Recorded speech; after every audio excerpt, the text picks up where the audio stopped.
दोस्तों, एक बार महात्मा गौतम बुद्ध के शिष्य उनसे पूछा कि कृपया हमें ये बात बताएं कि कर्म क्या है और कर्म किसे कहते हैं। तो उसके बाद महात्मा गौतम बुद्ध ने अपने शिष्य से कहा कि कर्म को समझने के लिए मैं तुम्हें एक कहानी सुनाता हूँ। इस कहानी से तुम समझ जाओगे कि कर्म क्या है और कर्म किसे कहते हैं।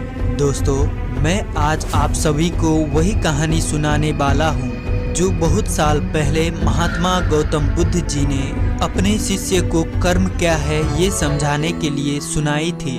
तो चलिए बिना देरी किए कहानी को शुरू करते हैं। दोस्तों, एक बुलंद शहर का एक राजा था जो अपने मंत्री के साथ घोड़े पर बैठकर अपने राज्य का भ्रमण कर रहा था। राज्य का भ्रमण करने के बाद राजा एक दुकान के पास रुक गया और रुकने के बाद राजा ने अपने मंत्री से कहा कि मंत्री जी, मालूम नहीं लेकिन क्यों मुझे लगता है कि इस दुकानदार को कल के कल फांसी की सजा सुना दूं और मुझे इसे मृत्यु दंड देने की इच्छा हो रही है। उसके बाद मंत्री जी राजा से इसका कारण पूछ पाते, इससे पहले राजा उससे आगे निकल गए। मंत्री ने इसका कारण पता करने के लिए अगली सुबह भेष बदलकर आम जनता का रूप धारण करके उस दुकानदार के पास पहुंचा। और वैसे तो दुकानदार चंदन की लकड़ियां बेचने का काम करता था। इसके बाद मंत्री जी ने दुकानदार से पूछा कि भाई, आपका काम कैसे चल रहा है। उसके बाद दुकानदार ने कहा कि भाई, बहुत ही बुरा हाल चल रहा है।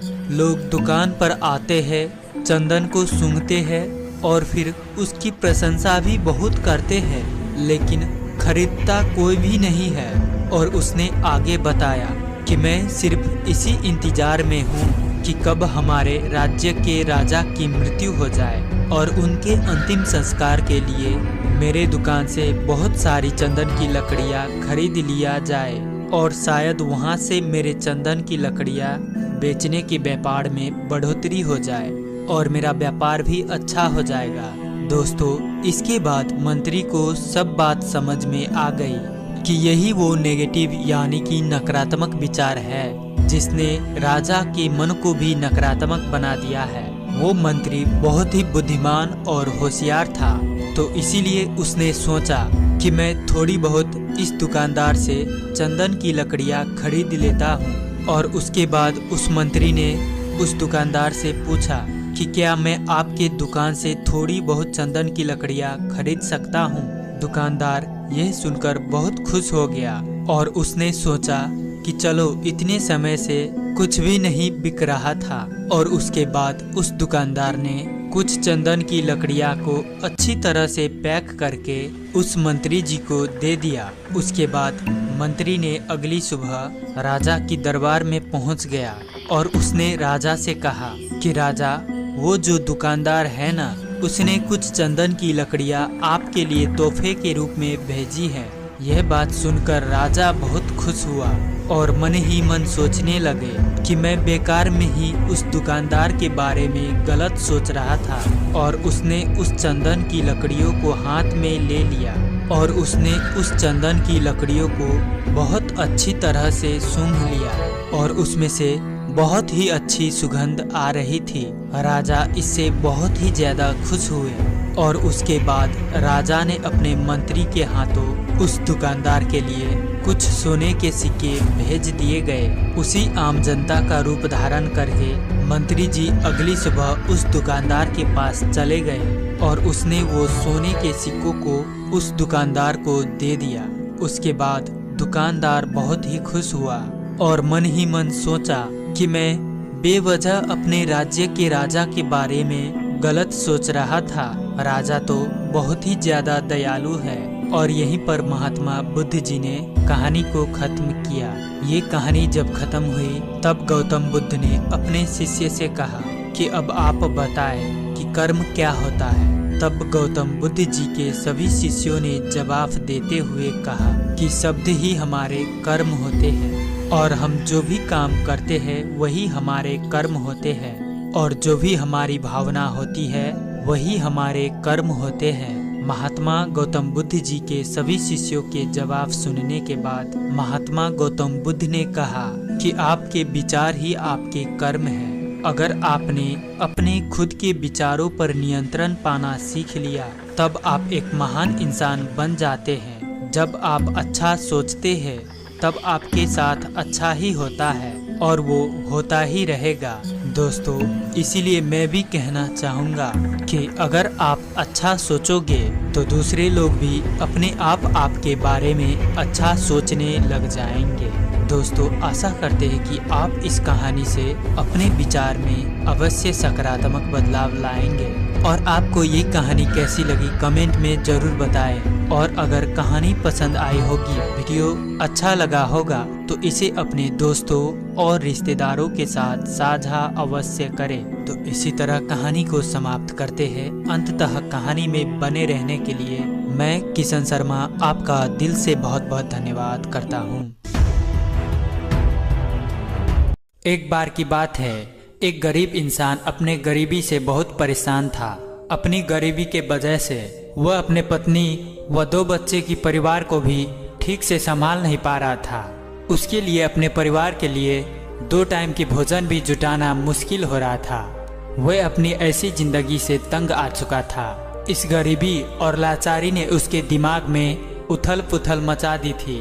अपने इस समस्या से बचने के लिए उसने घर छोड़ भाग जाने का निर्णय किया और एक रात वह चुपचाप अपने घर परिवार छोड़कर चला गया। उसे यह नहीं पता था कि उसे कहाँ जाना है। वह बस चलता गया।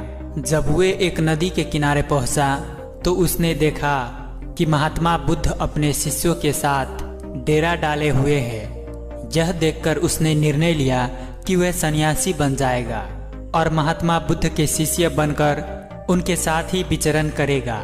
यह निर्णय लेकर वह महात्मा बुद्ध के डेरा में जाता है और उनके चरणों में गिरकर बुद्ध से ये विनती करता है कि उसे अपना शिष्य बनाकर अपने साथ रख ले।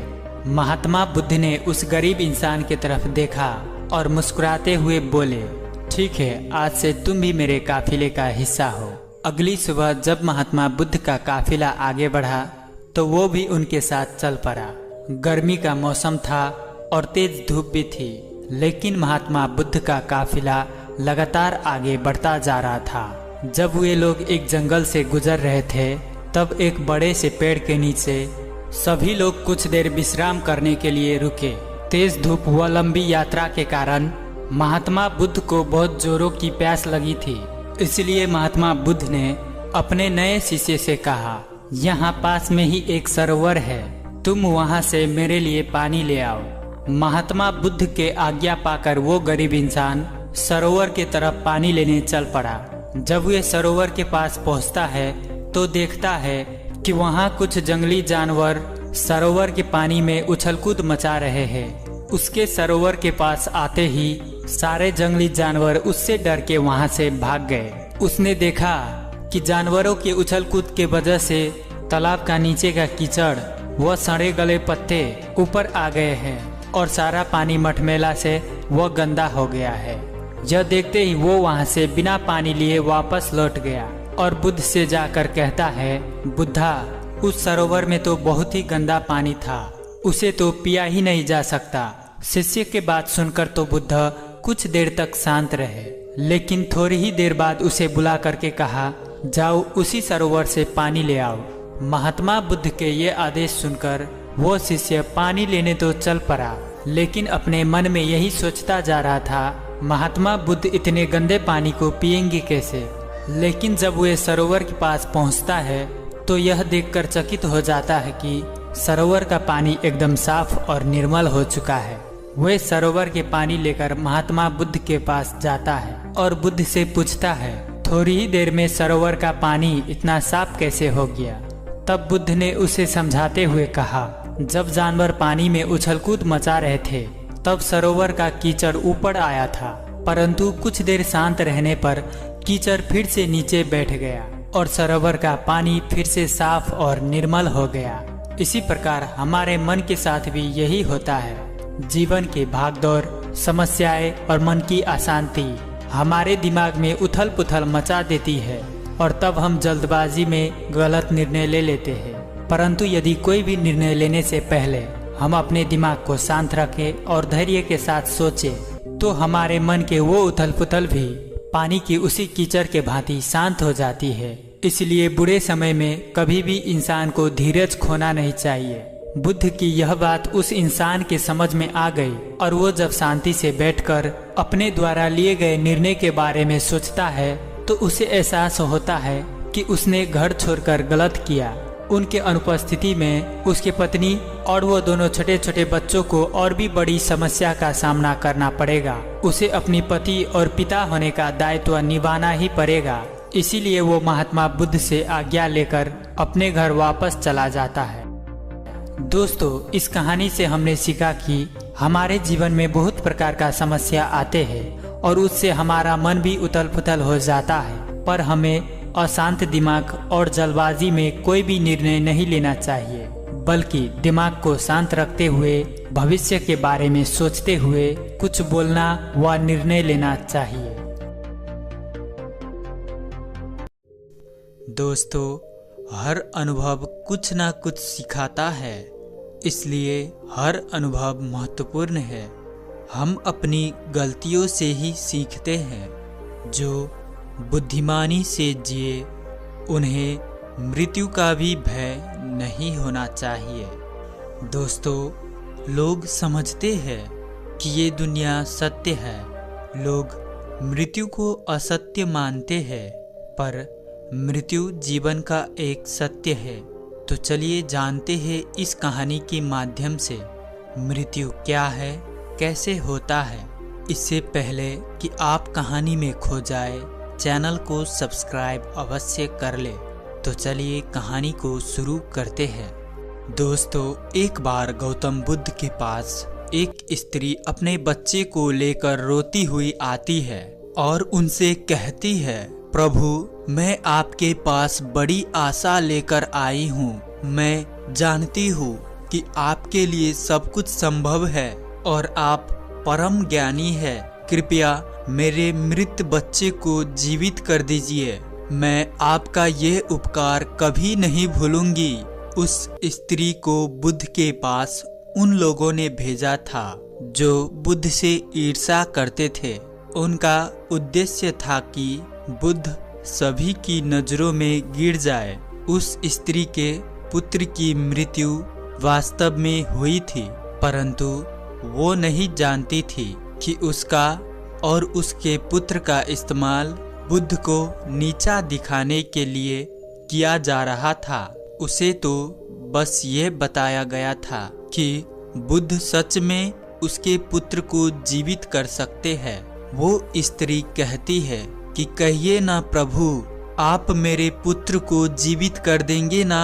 वहाँ उपस्थित सभी लोग बुद्ध के उत्तर का इंतजार कर रहे होते हैं।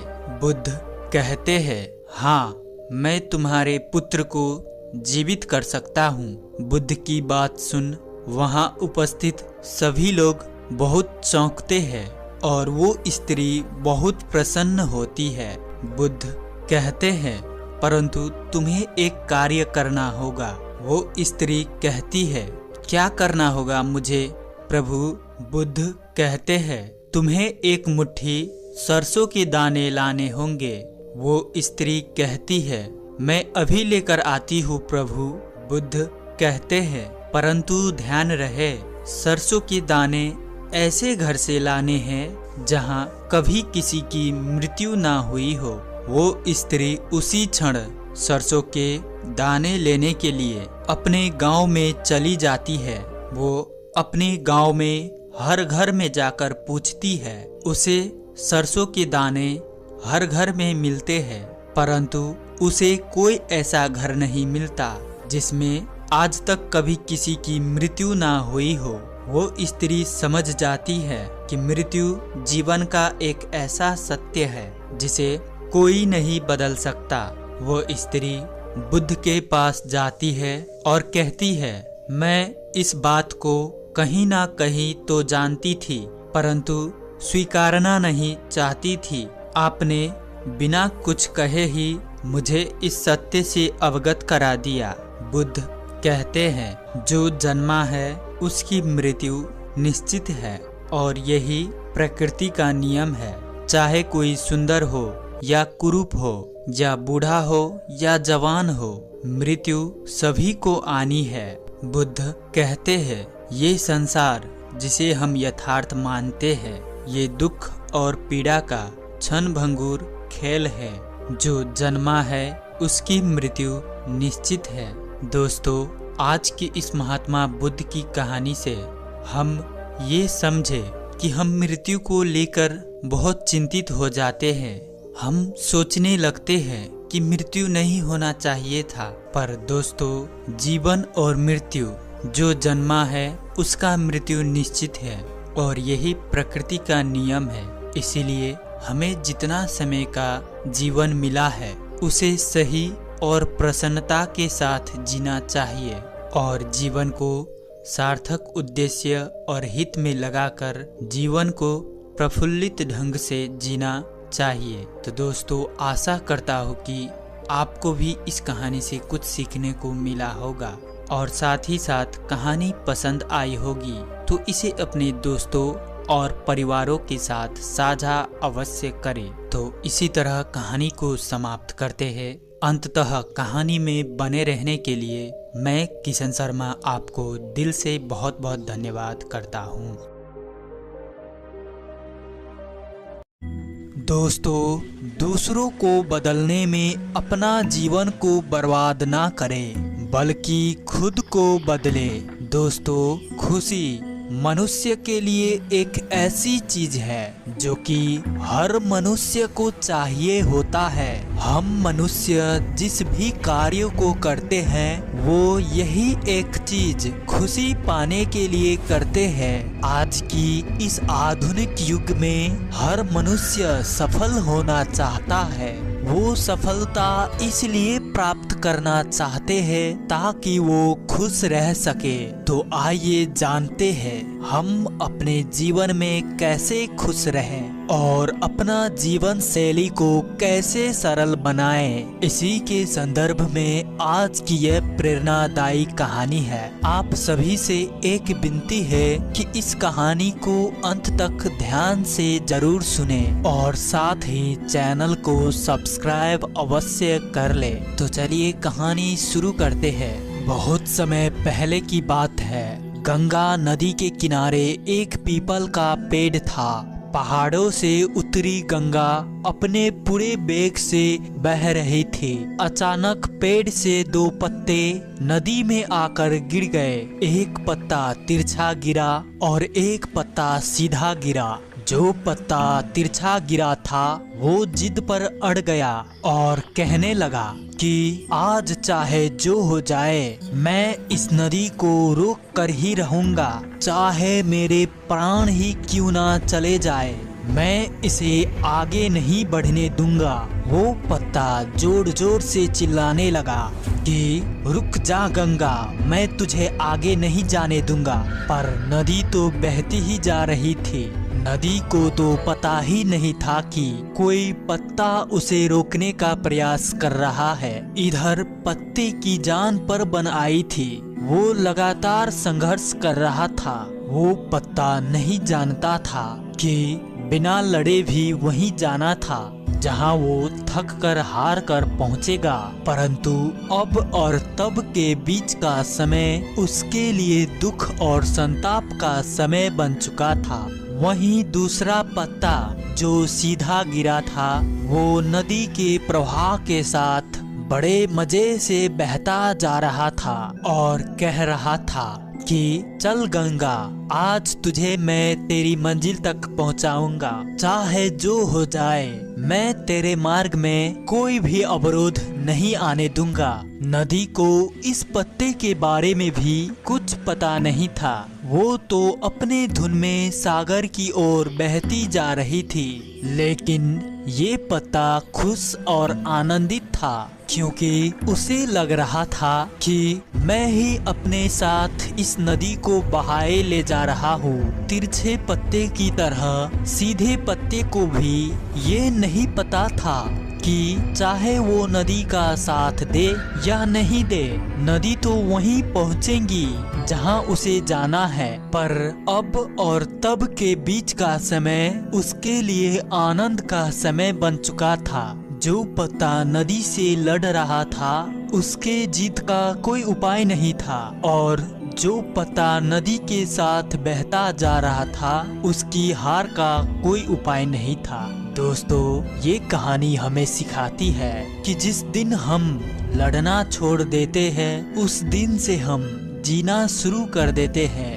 दोस्तों, यहाँ पर लड़ना छोड़ देने का अर्थ ये नहीं है कि आप सपने ना देखें या उसके लिए मेहनत करना बंद कर दे, बल्कि लड़ना छोड़ देने का अर्थ यह है कि आप उन चीजों को बदलने की कोशिश ना करें जो आपके हाथ में नहीं है, और यही खुश रहने का मूल मंत्र है।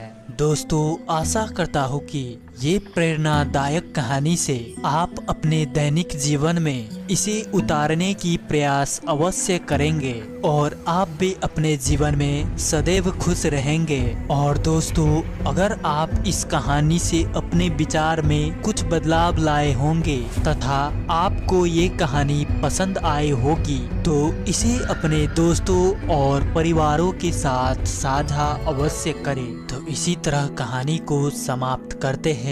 अंततः कहानी में बने रहने के लिए मैं किशन शर्मा आपको दिल से बहुत बहुत धन्यवाद करता हूँ।